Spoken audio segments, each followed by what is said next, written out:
Alors, le second sujet que je voudrais aborder, c'est le cas de M. Alassane Draman Ouattara. Vous savez, le satrape réplié venu de Sendou pour, eh bien,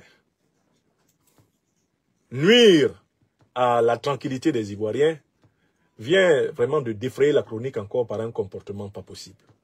Ce monsieur Draman, il n'arrêtera pas de nous. Il n'arrêtera pas de nous décevoir.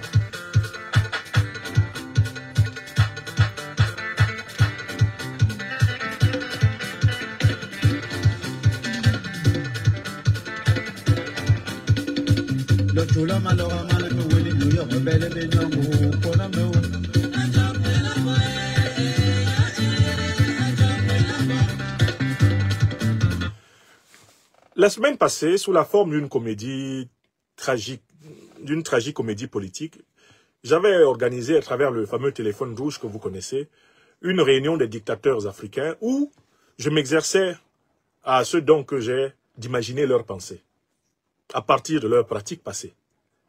Et je vous montrais que dès que Donald Trump, le 5 novembre, a été reconnu président élu des États-Unis dans la nuit du 5 donnant au 6, les satrapes se sont rassemblés, urbi et orbi, en toute urgence, ipso facto, pour définir l'attitude à tenir face à l'élection de Trump.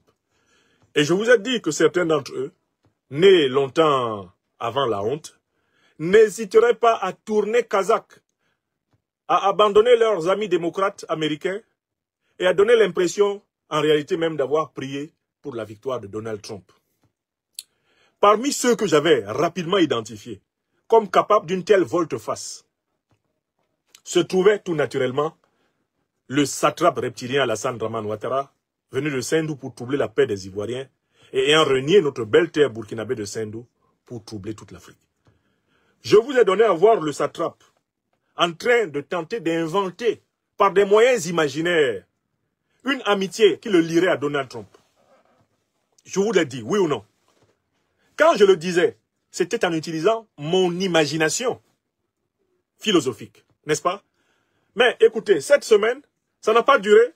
France 24 rapporte qu'Alassane Draman Ouattara vient de publier littéralement un message d'allégeance, de soumission absolue.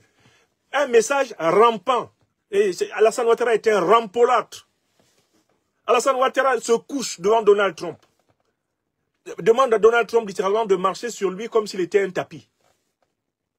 Alassane Ouattara vient de briller par un aplaventrisme extraordinaire. Non, nous allons parler de l'affaire des 5 milliards. Elle est au programme de l'émission. Ne vous inquiétez pas, on viendra à l'affaire des 5 milliards. Nous savons d'où ils viennent, les 5 milliards de CFA. Je ne sais même pas pourquoi vous cherchez. Tout le monde sait d'où viennent les 5 milliards. Alors, il suffit de savoir qui fabrique le CFA pour savoir d'où ça vient. Bon. Alors, Alassane Draman Ouattara est rapporté ici par France 24.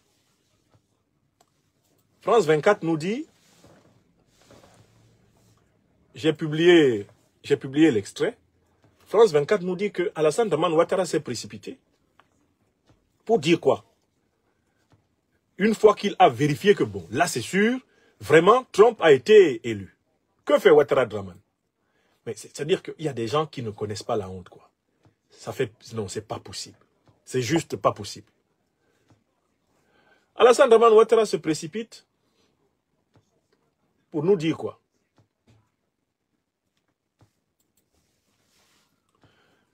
Il se précipite pour nous dire que, je vais vous prendre ça, là où il l'a laissé, sur France 24, Trump, Alassane Ouattara. Voilà. Alassane Ouattara dit que la Côte d'Ivoire souhaite intensifier ses relations avec les États-Unis. C'est-à-dire que les relations qu'ils avaient avec l'administration de Joe Biden, à laquelle ils ont donné les clés de l'armée ivoirienne, à laquelle ils ont indiqué une zone pour établir une base militaire américaine de l'OTAN à Odiéné. Ces relations ne sont pas assez intenses. Rick, avec Donald Trump, Alassane Ouattara est même presque tombé amoureux de Trump. C'est comme s'il voulait, avec Trump maintenant, imaginer un mariage woubi. C'est juste incroyable. Écoutez le reportage. des Affaires étrangères ivoirien. Ouattara dit se réjouir du retour de Trump. Il entend, je cite, poursuivre le raffermissement des liens historiques d'amitié et de coopération avec les États-Unis, sans oublier le partenariat stratégique entre Abidjan et Washington. Julia Guggenheim sur place. Écoutez.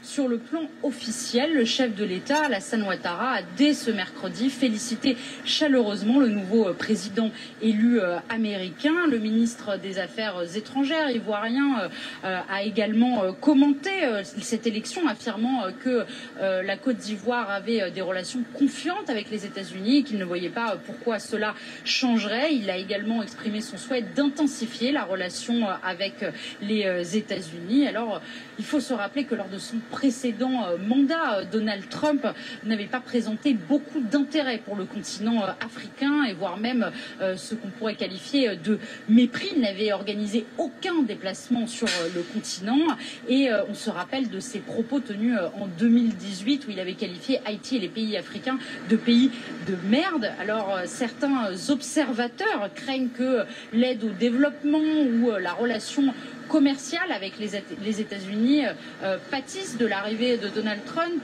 notamment à cause de sa politique d'America First, l'Amérique d'abord. Les relations commerciales entre Abidjan et Washington s'étaient pourtant intensifiées ces dernières années, notamment avec l'ouverture d'un bureau commercial ici à Abidjan. Alors sur le plan sécuritaire également, les relations se sont renforcées. Le commandement américain pour l'Afrique avait annoncé le décaissement de 65 millions de dollars pour lutter contre le terrorisme et sécuriser les frontières ivoiriennes. Les États-Unis, qui se sont retirés l'année dernière du Niger, envisagent de redéployer une partie de leurs troupes en Côte d'Ivoire. La création d'une base militaire aurait été discutée entre les autorités des deux pays, mais n'a encore pour le moment jamais été confirmée. Donc, vous avez bien entendu? Vous avez entendu le reportage? Il est clair que la place du continent... Vous avez entendu le reportage? Alassane Dramane Ouattara était bras dessus, bras dessous avec l'administration Biden. Les officiers américains siègent maintenant à l'état-major de l'armée ivoirienne. Ils ont donné la région d'Odiéné pour une base militaire américaine. Alassane Ouattara a publiquement demandé aux Américains de venir renforcer leur présence militaire en Côte d'Ivoire parce qu'il compte sur eux pour défendre son régime. Puisqu'il sait que ce sont eux qui ont installé en Guinée-Conakry le régime de Mamadi Doumbouya. Alassane Ouattara a demandé à l'armée américaine de multiplier les exercices militaires conjoints avec l'armée ivoirienne aux frontières avec le Mali, aux frontières avec le Burkina, pour intimider, croit-il, eh bien, les FAMA du Mali, intimider les FDS du Burkina Faso. Alassane Ouattara, maintenant on le sait, il comptait sur l'armée américaine et l'armée française pour attaquer le Niger. Monsieur Jean-Marie Bockel, à l'occasion d'une audition, a laissé entendre que, au moment où Alassane Ouattara disait qu'il était prêt à attaquer le Niger, eh bien, l'armée française avait déployé 2000 soldats, eh bien, en Côte d'Ivoire, dans cette perspective. Jean-Marie Bockel l'a dit. Le représentant spécial du président Macron en Afrique l'a dit. Donc, en fait, la Côte d'Ivoire n'a jamais été aussi soumise à l'OTAN qu'elle l'est sous Ouattara, avec ses liens étroits avec les administrations Macron et Biden. Tout le temps de la campagne, Alassane Ouattara a marqué sa préférence pour Kamala Harris, pour Joe Biden, de la même façon que le président Macron et la quasi-totalité des dirigeants européens. Ils ont misé sur le mauvais cheval, ils ont perdu, et monsieur vient ici dire que, vraiment, Donald Trump c'est son ami. Mais c'est un ami personnel, Trump. Moi, quand j'étais à Washington, on allait jouer au casino ensemble. Non, ne vous inquiétez pas, faites-moi confiance. Il s'est mis à mentir à Abidjan. Il s'est mis à mentir à Abidjan. Mentir. Et il commence toujours par mentir à ses propres collaborateurs. Même sa propre femme même ne sait plus distinguer quand il dit la vérité et quand il ment. Tellement il ment naturellement. Il s'est mis à dire, mais ça tombe bien, mais Donald, c'est un ami personnel. Tu sais, Donald, d'ailleurs, c'est moi qui l'ai aidé à développer son empire. Donald, ses affaires ne marchaient pas, il est venu me voir à mon bureau à Washington. C'est moi qui lui ai donné des instructions. Sinon, d'ailleurs, tout le business Trump n'allait pas tenir. Non. Donald, c'est un petit à moi. Quand il me voit, il m'appelle grand frère Alassane. En anglais, il m'appelle grand frère, grand frère. On dit, mais, président, en anglais, c'est pas comme ça qu'on dit grand frère, on dit big brother. Ah oui, il m'appelle big brother Alassane. Voyez la volte-face éhontée d'un tyran africain. Il veut jouer à l'ami de Trump. Il veut jouer à l'ami de Trump. Il tombe amoureux de Trump, tout d'un coup comme ça. Coup de foudre. Ouattara amoureux de Trump. Il ne parle plus de Kamala Harris. Mon ami personnel, Joe Biden. Mais Joe c'est un ami personnel. D'ailleurs, il sera réélu. Joe sera réélu. Comme ça, vous aurez la preuve que moi, je peux être président jusqu'à 150 ans en Côte d'Ivoire. Donc, Alassane Dramane Ouattara, c'est vraiment la honte incarnée. Parce qu'en fait, il a misé entièrement sur le candidat démocrate, Joe Biden. Joe est tombé. Il a misé sur Kamala Harris. Kamala est tombée. La plupart des dirigeants de l'Union européenne, dont le président Macron avait misé sur Biden, Biden est tombé, ont misé sur Kamala Harris. Kamala Harris est tombée. Et aujourd'hui, ils veulent donner l'impression qu'ils ont toujours été les amis de Trump. Mais Trump les connaît tous. Trump les connaît tous. Et Alassane Dramane Ouattara fait comme s'il ne se rend pas compte que la politique que Trump veut mener ne sera pas en tout point celle de Biden. Par exemple, Trump ne veut plus de la poursuite de la guerre russo-ukrainienne. Il n'en veut plus. Il ne veut plus engager les armées américaines dans des batailles militaires, là maintenant dans le monde. Il veut rééquilibrer les choses pour s'assurer du bien-être de sa population. Il est dans une politique isolationniste et protectionniste.